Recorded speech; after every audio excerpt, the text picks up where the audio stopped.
Welcome to the Slop Farm. Enjoy the video. In this video, I will explain how to make delicious rum and raisin fudge. First, you'll want to prepare your raisins. Place 1 cup of raisins in a small bowl and cover them with about 1/4 cup of dark rum. Let them soak for at least 24 hours or even longer for a deeper flavor. This crucial step ensures your fudge has that authentic rum taste. Before we start cooking, let's get everything ready. Line an 8x8-inch square baking pan with parchment paper, leaving an overhang for easy removal.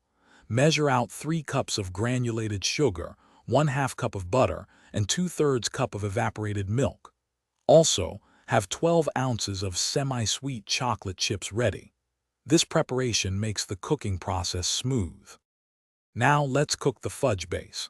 In a large, heavy-bottomed saucepan, combine the sugar, butter, and evaporated milk.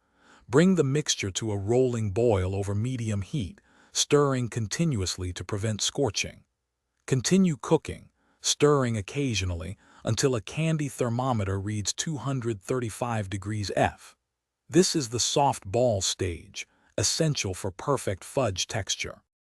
Once the fudge reaches temperature, remove it from the heat.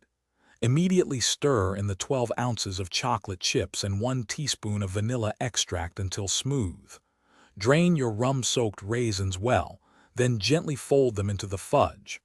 Pour the mixture into your prepared 8x8-inch pan, spreading evenly.